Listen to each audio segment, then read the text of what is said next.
Assalamualaikum warahmatullahi wabarakatuh. Selamat malam. Kembali lagi dengan saya Tama dalam Ada Apa Gerangan. Bagaimana kabar kalian? Semoga selalu diberikan kesehatan dan juga rezeki yang cukup. Episode kali ini saya akan membacakan sebuah kisah pendakian mistis dari Bang Heru Survival di Gunung Wilis, ketika teman-temannya nekat membawa jimat saat melakukan pendakian. Bagaimana cerita lengkapnya? Teman-teman Ada Apa Gerangan? Ceritanya mulai dari sini.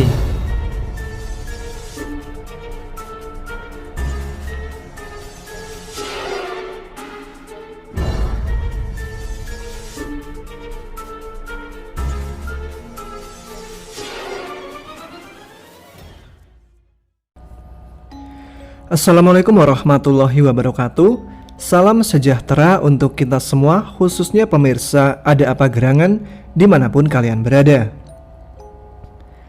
Gunung Wilis merupakan sebuah gunung non-aktif yang terletak di antara 6 kabupaten yang berada di Provinsi Jawa Timur. Ketinggian gunung ini adalah 2.552 meter di atas permukaan air laut. Kawasan Wilis terbagi 6 kabupaten yang sering disebut Tunggal Rogo Mandiri, yaitu Tulung Agung, Nganjuk, Trenggalek, Ponorogo, Madiun, dan Kediri. Puncak Gunung Wilis pun juga terletak di 6 perbatasan di antara kabupaten di atas, sehingga puncak Gunung Wilis memiliki view yang sangat indah serta kawasan hutan yang masih asri atau belum banyak dijamah manusia. Selain masih asri dan jarang dikunjungi oleh para pendaki, daerah perbukitan Gunung Wilis juga pernah dilalui oleh Panglima Besar Jenderal Sudirman sebelum melakukan serangan 11 Maret ke Yogyakarta. Bahkan hingga sekarang, beberapa tempat untuk mengenang sang pejuang besar itu pun masih ada, seperti monumen sederhana di daerah Kebun Kopi Kandangan, Desa atau Kecamatan Kare, Kabupaten Madiun, tepatnya di Dusun Jeladri, dengan nama Monumen Brawijaya.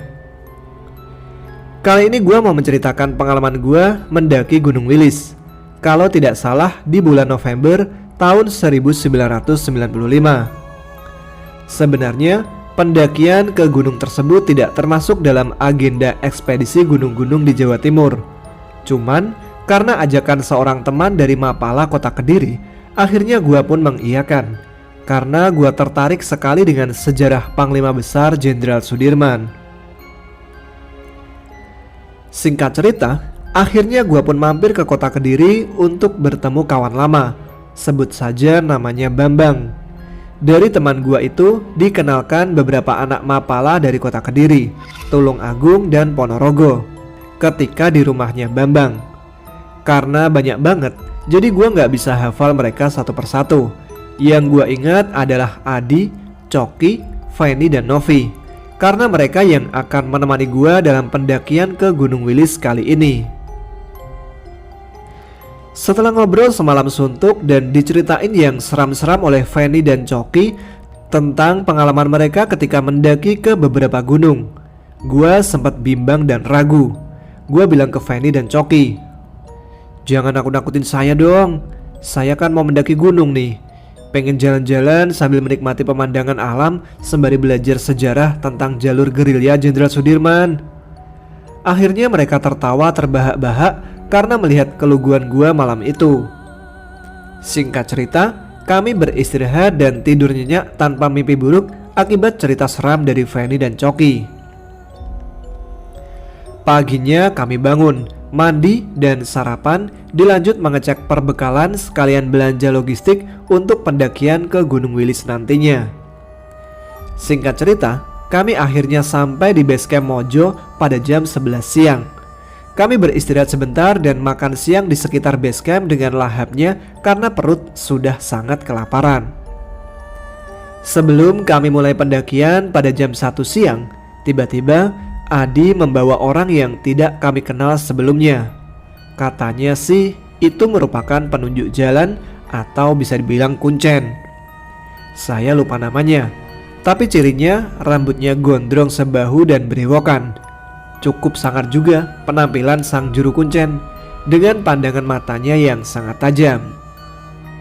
Setelah ngobrol-ngobrol sebentar, yang saya lihat tatapan Sang Kuncen ketika itu melihat ke Coki dan Fanny seperti pandangan yang sedang menyelidik.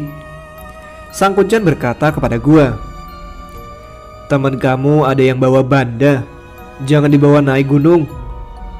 Gua gak ngerti apa maksud banda yang dikatakan oleh Sang Kuncen. Gua pun terdiam, gak ngerti maksud dari Sang Kuncen. Lalu Bambang berbisik di telinga gua, "Banda itu jimat, Her." Kembali kami cek peralatan. Kami membawa tenda 3 piece, logistik makanan, air untuk keperluan masak-memasak di perjalanan atau ketika ngecamp nantinya. Kami berdoa dan langsung start pendakian. Posisi sebagai leader ada Sang Kuncen, diikuti Adi, Fanny, Coki, Novi, gua dan Bambang sebagai sweeper. Karena Bambang pernah 2 kali mendaki Gunung Wilis dengan jalur yang berbeda. Perjalanan berupa jalan kecil setapak yang landai. Jalur tersebut sepertinya jarang dilalui oleh pendaki karena banyak tertutup semak belukar di kanan kirinya. Sekitar 1 jaman kami berjalan, akhirnya sampailah di pos 1 dan di sana ada sebuah tanah lapang yang cocok untuk beristirahat. Lagi enak-enaknya kami beristirahat, tiba-tiba Fanny dan Novi teriak-teriak. Ternyata ada beberapa pacet yang hinggap di badannya. Di kaki gua pun ada dan teman-teman juga banyak dihinggapi oleh hewan penghisap darah tersebut. Memang di jalur tersebut hutannya sangat rapat dan lembab. Kami pun lanjut lagi berjalan menuju ke pos 2 dengan kondisi jalan setapak kecil yang sempit dan jurang berada di sebelah kiri. Posisi leader kami dipandu oleh Sang Kuncen, Adi, Fanny, Novi, Coki, gua dan Bambang sebagai sweeper. Banyak pohon tumbang di sepanjang jalur pendakian dan tumbuhan berduri. Makanya Sang Kuncen membawa golok untuk menebas dan membuka jalur karena rimbunnya semak. Setelah 2 jaman kami berjalan, ada sebuah tanah lapang yang muat untuk mendirikan 4-5 tenda. Di sini tampak pemandangan Gunung Wilis dengan puncak-puncak yang sangat bagus dan indah sekali. Waktu sudah menunjukkan sore hari, kira-kira jam 4 sore. Kami lanjut lagi berjalan menuju ke pos 3. Entah berapa jam kami berjalan dengan jalan yang semakin menanjak dan terjal. Keringat gua bercucuran dengan derasnya. Hawa dingin pegunungan menjadi panas di badan. Gua melihat di atas ada burung elang yang sangat besar terbang meliuk-liuk dengan lincahnya, seolah-olah sedang mencari mangsa di sore hari itu. Sang Kuncen berkata, "Kita sebaiknya beristirahat di sini dan mendirikan tenda di pos 3 karena waktu sudah mau maghrib." Pos 3 tempatnya cukup luas. Ada 1 tenda pendaki yang sudah ada di sana sebelumnya, dan kami berkenalan dengan mereka, ngobrol-ngobrol sembari mendirikan tenda. Gue lupa pendaki dari kota mana, kalau nggak salah sih dari Jawa Tengah. Setelah tenda kami dirikan, lanjut dengan masak-masak makanan khas pendaki. Apalagi kalau bukan mie instan campur nasi disertai lauk pauk abon sapi. Malam itu kami makan dengan nikmatnya. Setelah itu dilanjut ngobrol-ngobrol sembari minum kopi dan teh hangat di tengah dinginnya malam di lereng Gunung Wilis. Sang Kuncen duduknya agak menyendiri dan gua lihat hanya merokok terus-menerus. Sampai-sampai rokok kami setengahnya sudah habis dihisap oleh Sang Kuncen. Gua pun bergumam dalam hati, "Gila juga nih si Kuncen, ngerokok udah kayak kereta api. Tapi herannya kok masih kuat nanjak ya, dan gak ngos-ngosan kayak kita." Tiba-tiba pandangan mata gua seperti melihat sesosok ular besar yang melingkari punggung gunung. Coki dan Fanny berkata, "Her, kamu lihat apa? Sampai bengong gitu, sampai kopinya tumpah dan gak sadar." Gua pun menjawab, "Gak apa-apa, Fan." Coki berkata, "Kamu lihat ular besar itu ya, yang melingkar di atas puncak gunung? Sembari Coki menunjuk dengan ujung telunjuk jarinya, Sang Kuncen spontan berkata, "Saru mas, jangan nunjuk-nunjuk di gunung ini jika lihat penampakan." Coki pun menjawab, "Ah, saya cuma mau tahu aja, masa nggak boleh sih nunjuk-nunjuk?" Fanny pun berkata ke gua, "Kamu bisa lihat juga, Her. Saya juga lihat kok." Bambang, Novi dan Adi hanya bengong-bengong saja sembari merokok lihat ke ujung puncak Gunung Wilis. Sang Kuncen berkata lagi, "Mohon maaf Bang Coki dan Mbak Fanny, itu bandanya disimpan saja, jangan dipakai. Taruh di dalam tas. Kelihatannya penghuni gunung sini tidak suka dengan kalian." Akhirnya Coki dan Fanny terdiam beberapa saat. Bambang langsung bilang, "Minum tehnya lagi, Fan. Tambah tuh kopinya lagi, Cok." Sementara Sang Kuncen tidak mau bergabung dengan kami. Dia malah menyendiri di bawah pohon. Anehnya, kok dia tidak kedinginan seperti kami-kami yang sudah memakai jaket tebal, sarung tangan, dan kaos kaki tebal. Kira-kira jam 9 malam lewat, kami semuanya masuk ke dalam tenda untuk beristirahat. Gua melihat Sang Kuncen masih ngobrol-ngobrol dengan pendaki dari Jawa Tengah di tengah api unggun yang dibuatnya. Entah berapa lama gua tertidur, tiba-tiba kami semua dikagetkan oleh teriakan Fanny di tenda sebelah yang tidur berdua dengan Novi. Gua dan Bambang ngecek ke tenda sebelah. Gua melihat di luar cuman ada Adi doang. "Mana si Coki? Mana Fanny? Kok nggak ada mereka di dalam tenda?" Tiba-tiba gua sama Bambang dikagetkan oleh suara meracau laki-laki dan perempuan. Dan ketika gua tengok ke arah belakang, gak taunya suara meracau itu berasal dari Coki dan Fanny. Mereka seperti orang kesurupan dan berantem entah dengan siapa. Gua sama Bambang tidak bisa melihat apa-apa di depan mata kami. Gerakan mereka seolah seperti berantem, seperti adegan film laga. Coki dan Fanny seperti bergumul dengan sesuatu yang tidak kelihatan bagi mata gua. Yang gua lihat, mereka berdua loncat-loncat seperti memperagakan sebuah jurus silat. Dan juga badannya terbanting-banting ke tanah dan bangun lagi, dan badan mereka juga membentur-bentur pohon-pohon di areal kami ngecamp. Tiba-tiba Sang Kuncen melerai mereka. Dan gua lihat Kuncen itu berbicara dengan logat bahasa yang gua nggak ngerti, seperti membaca sebuah mantra-mantra. Akhirnya Coki dan Fanny berhasil dipegang oleh Sang Kuncen. Gak lama kemudian, Sang Kuncen menyemburkan air dari dalam mulutnya ke arah mereka berdua. Kemudian mereka pun terjatuh dan tidak sadarkan diri. Gua dan Bambang melihat adegan tengah malam itu bengong aja. Sang Kuncen lalu berteriak kepada kami, "Cepat, kamu panaskan air, bikin kopi hitam, dan siapkan rokok kretek." Mendengar dia berkata lantang seperti itu, gua dan Bambang segera melakukan apa yang Sang Kuncen perintahkan. Gak lama kemudian, Kuncen itu menyalakan rokok kretek tersebut, tapi tidak dihisap oleh dia, melainkan ditaruh di atas gelas kopi pahit yang kami siapkan tadi. Gua sama Bambang hanya bengong saja melihat Sang Kuncen komat kamit membaca doa. Gua melihat tenda seberang juga tidak ada suaranya. Novi dan Adi mungkin sudah pada tertidur lelap di tendanya masing-masing. Gak lama kemudian, Sang Kuncen mengusap dahi Fanny dan Coki yang sedang tertidur pingsan. Tampak keringat membasahi dahi Sang Kuncen. Padahal malam itu udara dingin sekali.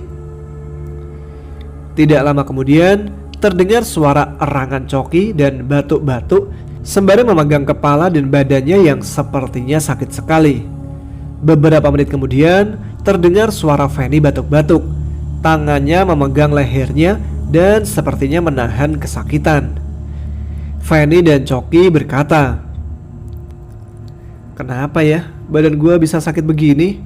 Kayak ada yang menggerakkan badan gua tanpa kehendak gua." Fanny lalu menimpali, "Iya nih, sepertinya ada yang mengendalikan tubuh saya di bawah alam sadar saya ketika saya tidur tadi." Sang Kuncen berdehem, "Kan saya bilang, benda yang kalian pakai hendaknya dimasukkan ke dalam tas. atau tadi ditinggalkan di bawah base camp. Penghuni di gunung ini marah kepada kalian berdua.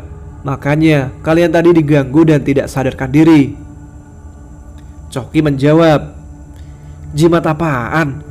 Ini memang saya dikasih paman saya buat jaga diri, kata Coki tanpa memberitahu seperti apa bentuknya.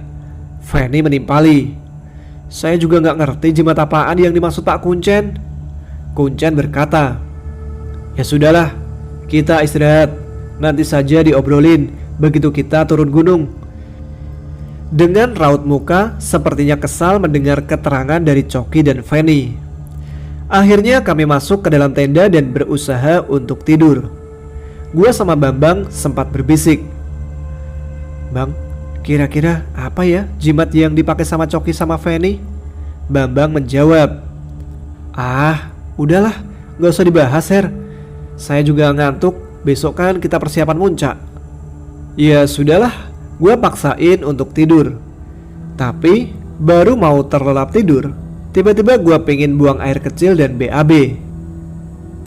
Terpaksalah gue keluar tenda dan melangkahi mereka semuanya yang pada tidur. Begitu gue mau cari jalan untuk ke tempat buang hajat, gue melihat Sang Kuncen tidurnya hanya memakai sarung dan bersandar di bawah pohon dengan lelapnya.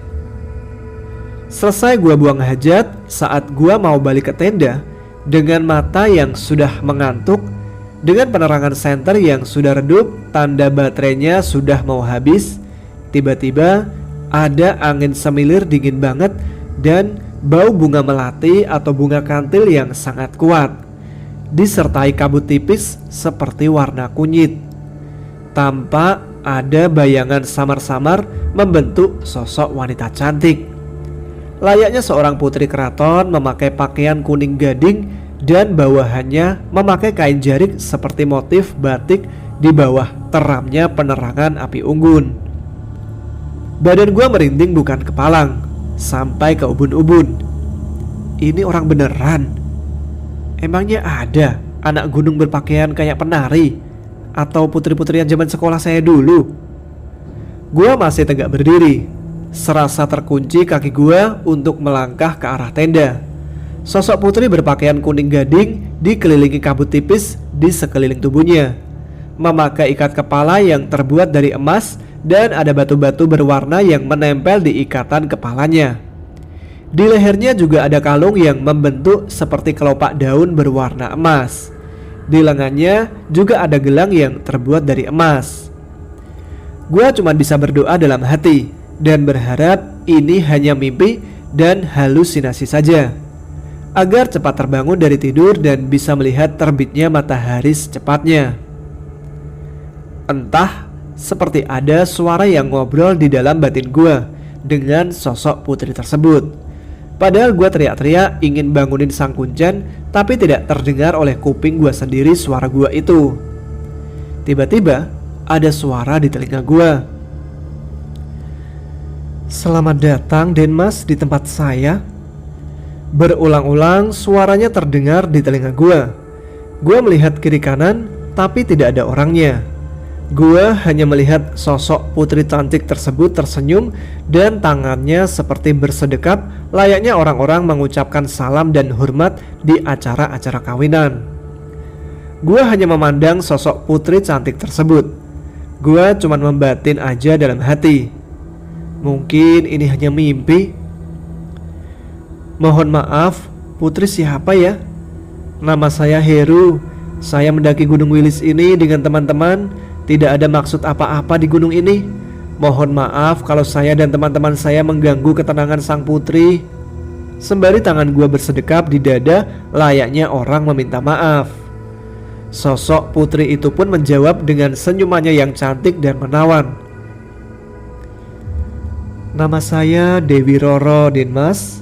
Saya tahu Denmas itu dulunya siapa. Nanti Denmas tanyakan sendiri kepada ibu dan nenek Denmas suatu saat nanti.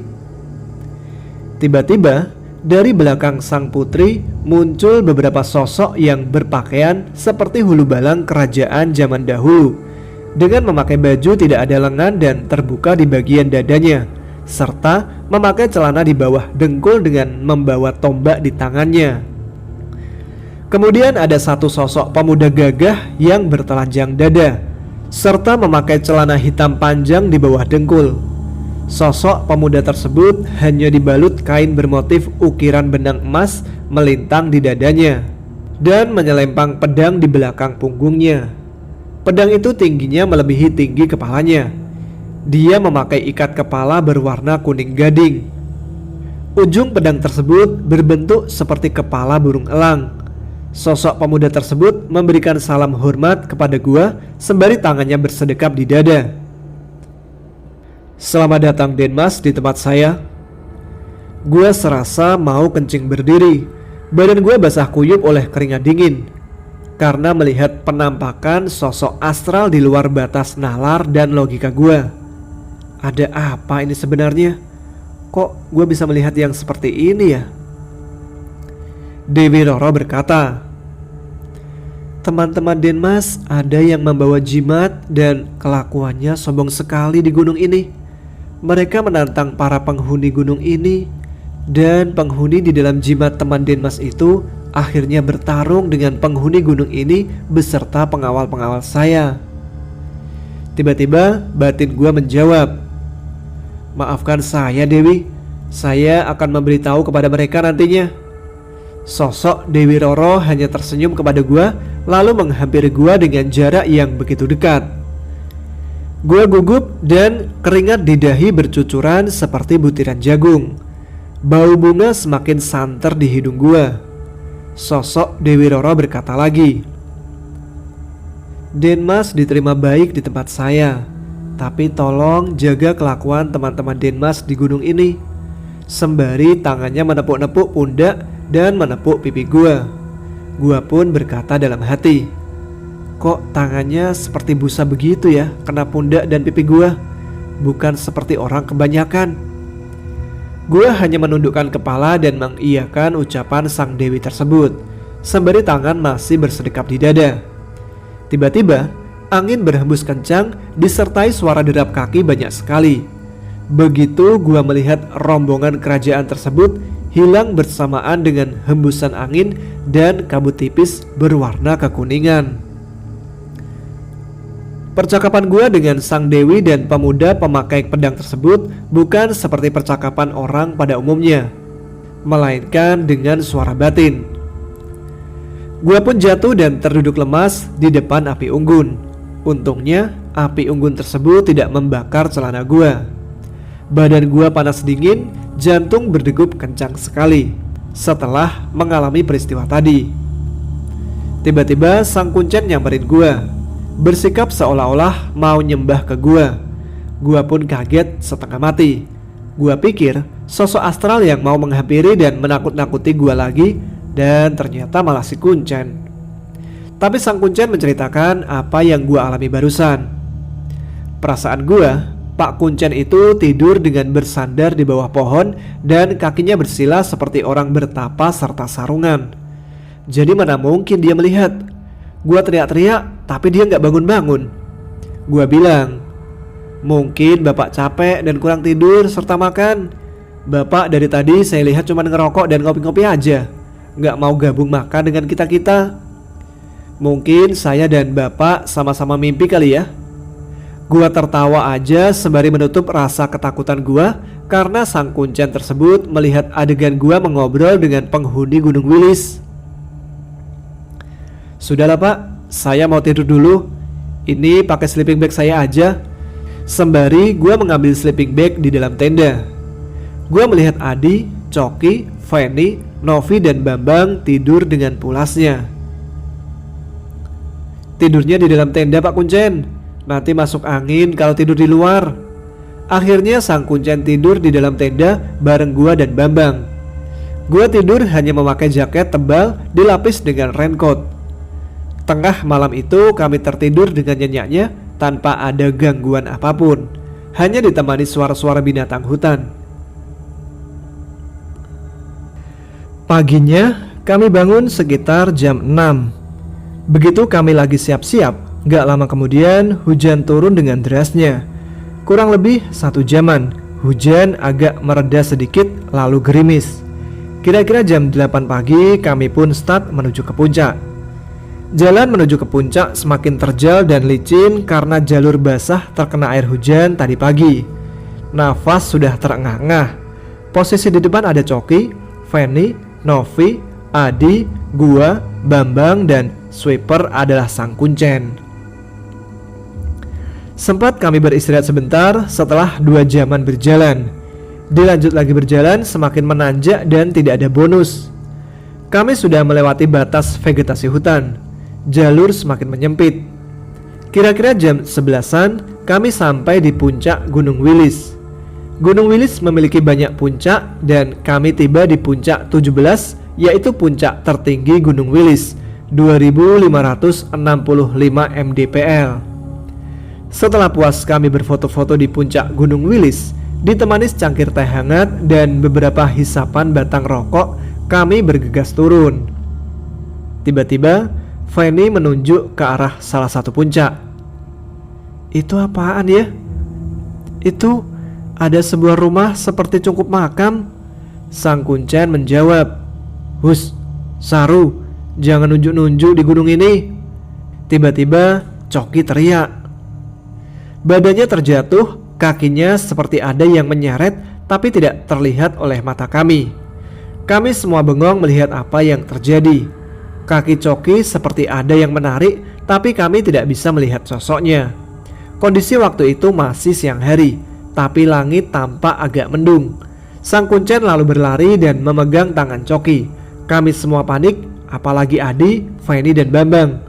Mereka sempat berkata, "Istighfar kalian semua."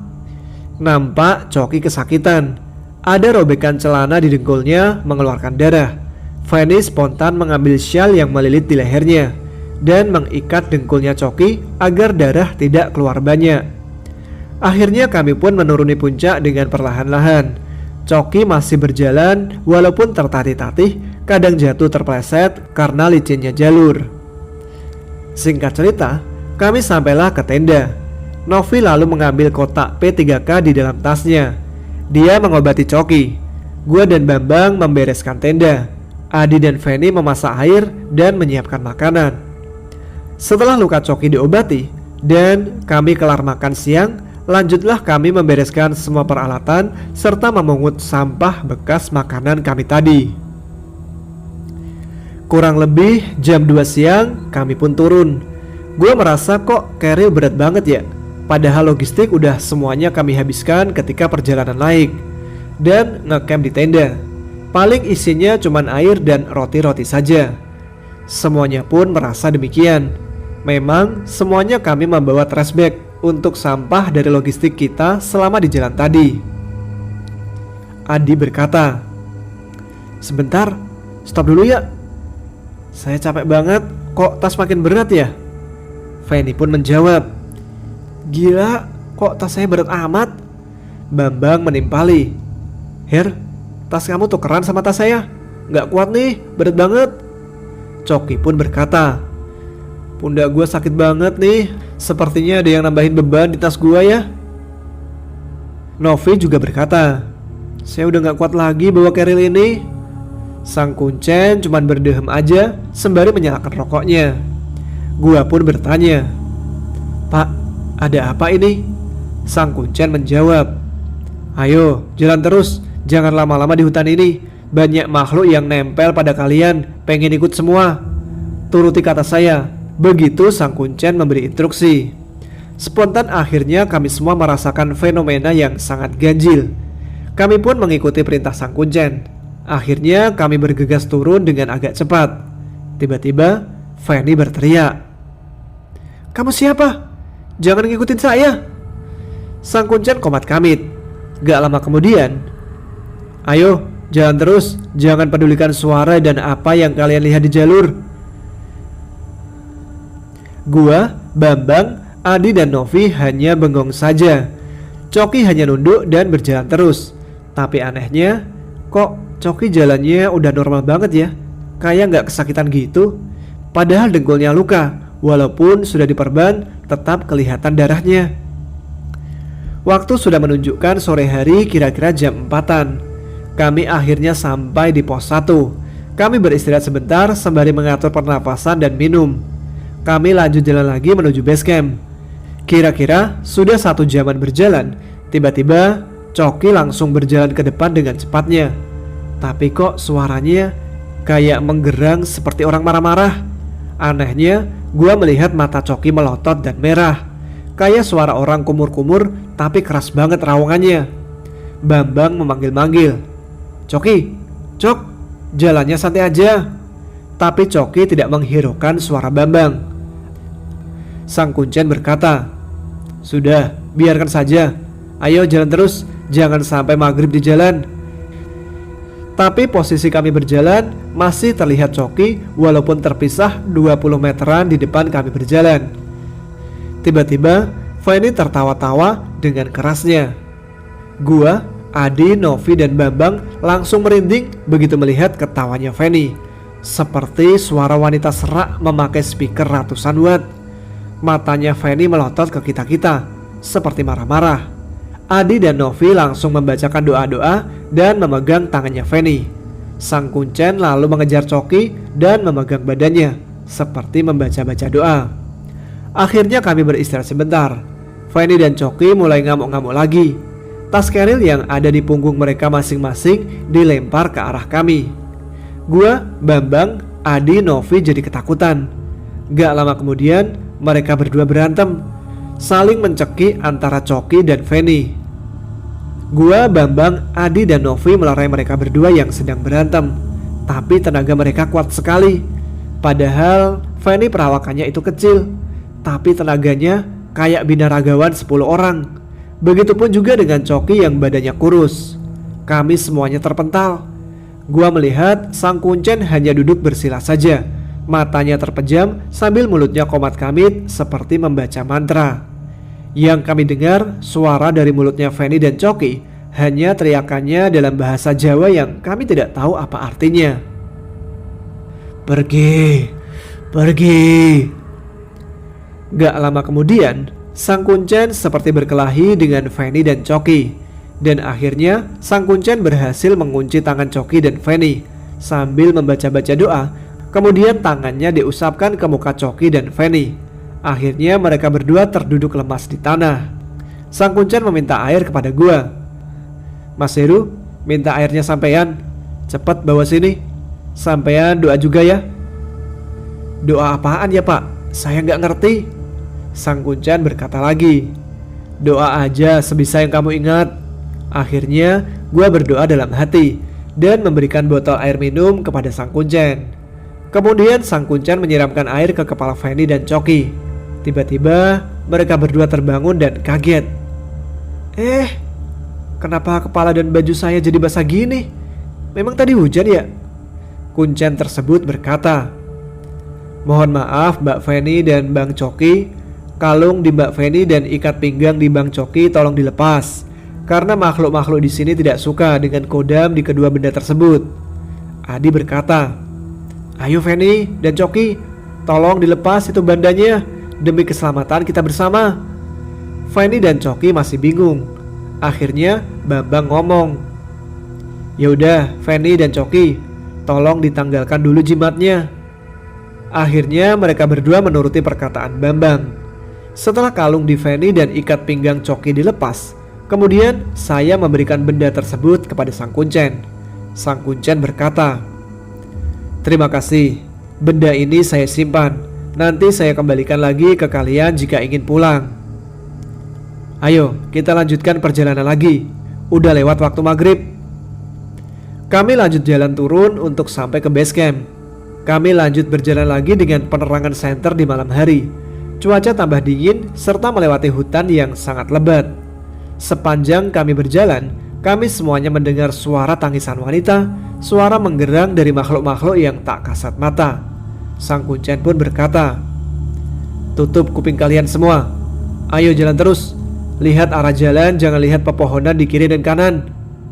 Kami pun berjalan terus dan kuping kami ditutup memakai kapas dari kotak P3K. Keril sudah gak berat lagi, jadi leher gua agak enakan. Tak sadar, begitu kepala gua menengadahkan ke atas, gua melihat ada sosok wanita berkain putih sedang duduk di atas batang pohon sembari memainkan kakinya, seperti di ayun-ayun. Mukanya tertutup oleh rambutnya yang menjuntai hampir semata kakinya. Anehnya, wanita itu menangis dan air matanya jatuh mengenai badan gua, seperti kena air segayung ke badan gua. Gua pun mempercepat jalan sembari menyalakan rokok kretek dan gak lama kemudian tiba-tiba kami semua mendengar suara gamelan. Aneh banget, padahal telinga kami sudah disumpal dan tidak bisa mendengar suara apapun. Berbicara dengan teman-teman hanya menggunakan isyarat bahasa tangan saja. Sang Kuncen sempat berhenti dan menyilangkan telunjuknya ke arah bibirnya. Mungkin maksudnya jangan ada yang bicara. Gak lama kemudian, bau bunga 7 rupa sangat menyengat di hidung kami. Kemudian Kuncen membakar rokok kreteknya dan menaruh di percabangan pohon. Kemudian dia dengan isyarat tangannya menyuruh kami untuk lanjut jalan. Singkat cerita, akhirnya kami sampai di base camp kira-kira jam 8 malam. Di base camp ada beberapa warga lokal yang nongkrong sembari ngobrol-ngobrol. Mereka kaget melihat kedatangan kami. Bahkan ada beberapa di antara mereka berkata, "Kok nyampainya malam banget, Mas? Ada badai di atas tadi?" Bambang menjawab, "Gak ada, Pak. Cuman teman kita tadi ada yang cedera dan jatuh ketika di atas." Spontan mereka melihat Coki yang celananya ada perban dan kelihatan warna merah darah di perbannya. Akhirnya kami disuruh beristirahat oleh Sang Kuncen. Gua melihat Sang Kuncen ngobrol-ngobrol dengan warga sekitar dengan muka yang sangat serius. Coki diganti perbannya oleh Novi. Setelah itu kami bebersih badan di base camp dan kemudian kami makan malam dengan lauk sayur sop, telur dan gorengan tahu tempe serta sambal yang begitu nikmatnya. Kami semuanya tertidur lelap di base camp saking capeknya. Coki dan Adi tidur sampai mendengkur. Gua masih rebahan serta masih membayangkan kejadian turun sore tadi agak lama, kemudian gua pun tertidur. Entah jam berapa, mungkin lewat tengah malam. Tiba-tiba gua mendengar suara teriakan Feni minta tolong. Dia bilang dia mau pulang dan gak mau ikut. Kami semuanya pun terbangun kecuali Coki. Gua pun akhirnya mencoba membangunkan Feni dari tidurnya, tetapi dia gak bangun-bangun. Akhirnya Bambang membangunkan Sang Kuncen. Sang Kuncen lalu berkata, "Astaga, makhluk itu suka sekali dengan Feni. Pengen diajak nikah di kerajaannya." Begitu kata Sang Kuncen. Kuncen tersebut menenangkan Feni. Dan akhirnya Feni terbangun lalu membuka matanya dengan nafas yang tersengal-sengal. "Ya sudah, minum ini. Jangan lupa berdoa kalau mau tidur." Begitu kata Sang Kuncen. Singkat cerita, kami tertidur lelap dan tidak ada gangguan sama sekali di malam itu. Dan bangun paginya menghirup udara segar di lereng Gunung Wilis. Setelah kami mandi pagi dan berberes perlengkapan tidur, kami sarapan pagi. Setelah itu kami ngobrol-ngobrol, minum kopi dan teh, ditemani cemilan singkong rebus dan pisang goreng dengan Sang Kuncen. Sang Kuncen berkata, "Gimana Bang Coki kakinya?" Bang Coki menjawab, "Baik-baik aja Pak. Kayaknya luka saya sudah mengering dan udah enakan. Dibawa jalan tadi pas ke kamar mandi." "Gimana Mbak Feni?" Feni menjawab, "Saya semalam kenapa ya? Kayak ada laki-laki tinggi besar dan gagah, juga ganteng. Pakaiannya seperti pangeran kerajaan zaman dulu. Ngajak saya nikah, tapi saya nggak mau. Tapi dia maksa. Dan tiba-tiba wujudnya seperti raksasa berbulu hitam. Bulunya itu lebat serta bertaring giginya. Dia memeluk saya dan menciumi pipi dan badan saya. Makanya saya berontak, ngamuk dan nangis. Tapi saya nggak bisa melepaskan pelukannya itu." Sang Kuncen hanya menarik nafas panjang dan dalam sekali, lalu menghembuskan asap rokoknya. "Kan saya sudah bilang, kalian mendaki gunung ini tolong ditinggalkan bandanya. Karena kodam dari jimat kalian tersebut menantang para penghuni Gunung Wilis dan akhirnya mereka berkelahi. sampai masuk ke badan kalian dan kalian gak sadar saling mencekik satu sama lain. Dan juga kalian berdua diganggu terus oleh penghuni gunung ini. Feni dan Coki diam saja sembari mengangguk. Sang kuncen menyerahkan kembali kalung ke Feni dan ikat pinggang ke Coki. Percaya gak percaya, memang itu salah satu pantangan di Gunung Wilis ini. Gua, Adi, Novi dan Bambang hanya melongo saja mendengar penjelasan dari sang kuncen. Akhirnya Bambang membuka obrolan. Pak Kuncen, pas kita turun tadi ngelewatin hutan yang lebat dan banyak pohon besar-besar, kok kenapa ya tas kita pada berat semuanya? Padahal kan logistik udah hampir habis. Paling air dan makanan ringan untuk perjalanan turun. Coki pun menimpali. Iya tuh, kenapa ya tas saya juga berat? Mungkin semuanya juga sama. Pak Kuncen lalu menjelaskan. Bang Coki di tasnya digayutin sama wanita cantik, tapi mukanya pucat sekali, berpakaian warna hitam dan sepertinya sedang berduka ditinggal pacar atau suaminya. Mas Adi tasnya digayutin oleh sesosok nenek-nenek dengan dandanan yang sangat menor, memakai kipas kertas di tangannya. Mas Bambang tasnya digayutin oleh sesosok anak-anak kecil 3 orang. Kelihatannya mereka hanya jahil aja, tapi tidak mengganggu dan ingin mengajak main-main katanya. Sedangkan Mbak Novi tasnya digayutin oleh sesosok kakek-kakek tua yang gemuk dan berkepala botak. Di tangannya memegang kendi minuman. Mbak Feni saya lihat malah 2 pemuda gagah dan ganteng. Yang satu duduk di tasnya Mbak Feni, yang satu lagi gandeng meluk Mbak dari belakang. Begitu sang kuncen ketawa sambil batuk-batuk dan minum kopinya. Kalau Mas Heru malah digandeng lengannya di kiri dan kanannya oleh 2 wanita cantik berpakaian seperti pendekar atau pengawal. Yang satu memakai baju kemben berwarna hijau, celana pangsi hijau, membawa busur panah melintang di belakang punggungnya, serta anak panah di sarung pinggangnya yang terbuat dari kulit rusa. Yang satunya lagi memakai kemben biru, celana pangsi biru, serta pedang di samping pinggangnya yang gagang pedangnya berbentuk burung elang. Dan di atas Mas Heru ditaruh seperti ada buntelan kain pakaian gitu. Mungkin pakaian dari 2 pendekar cantik itu, Mas. Dia mengawal Mas Heru turun gunung. Mungkin itu pengawal kerajaan Gunung Wilis itu, Mas. Mereka pun cuma senyum saja melihat saya. Melihat sang kuncen tertawa lepas dan giginya kelihatan banyak ompongnya, gua jadi merinding mendengar penjelasannya. Sontak ketika semuanya mengelus-ngelus leher dan tangan masing-masing karena merinding mendengar penjelasan dari sang kuncen. Gua bertanya lagi.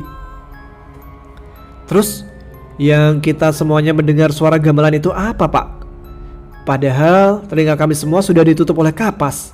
Terus kami disuruh berhenti sebentar dan Pak Kuncen membakar sebatang rokok kretek lalu diselipkan di batang pohon. Sang kuncen menjawab, "Oh, memang ada yang lewat rombongan kerajaan gaib di Gunung Wilis ini. Rombongannya banyak sekali. Mungkin acara ngunduh mantu atau selamat datang kepada rombongan yang datang. Ya sudah, saya mau ada urusan lagi. Semoga ini pengalaman berharga buat kalian semua. Saya juga senang, ternyata kalian membawa sampah turun kembali. Hati-hati di jalan dan semoga selamat sampai tujuan." Akhirnya kami semua berpamitan dan tidak lupa mengucapkan terima kasih kepada Pak Kuncen. Kami berdoa sebelum pulang dan lanjut menaiki kendaraan yang membawa kami ke kota Kediri. Singkat cerita, siangnya kami sampai di rumah Bambang lalu beristirahat. Suatu pengalaman yang sangat berharga buat gua dan teman-teman dalam pendakian ke Gunung Wilis waktu itu. Tidak semua pendakian gunung itu menyeramkan. Itu dikarenakan oleh akibat dan sebab kita sendiri. Jika kita mematuhi adat istiadat, menjaga etika, sopan santun, dilarang mengambil apapun kecuali gambar, dilarang meninggalkan apapun kecuali jejak, dilarang membunuh apapun kecuali waktu. Insya Allah kita akan selamat dan terhindar dari gangguan makhluk-makhluk astral yang tak kasat mata. Manusia adalah makhluk paling sempurna di antara semua ciptaannya. Kita percaya yang gaib itu ada, tetapi kita tidak boleh mengkultuskannya.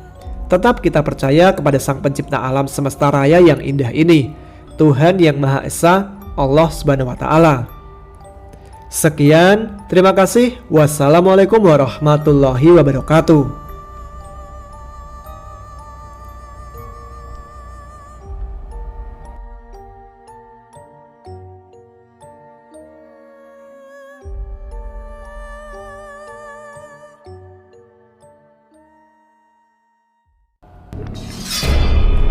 Terima kasih Bang Heru yang sudah mengizinkan saya untuk membacakan pengalamannya yang sangat menegangkan dan penuh dengan hikmah. Oh iya, teman-teman juga bisa menyaksikan kisah-kisah mistis lain yang diangkat oleh Bang Heru di channel Heru Survival Communication. Linknya ada di deskripsi ya.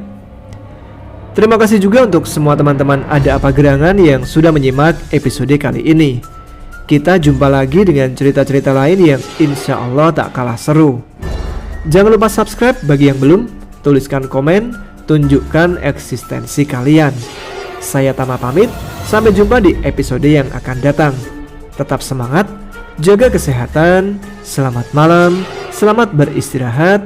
Wassalamualaikum warahmatullahi wabarakatuh.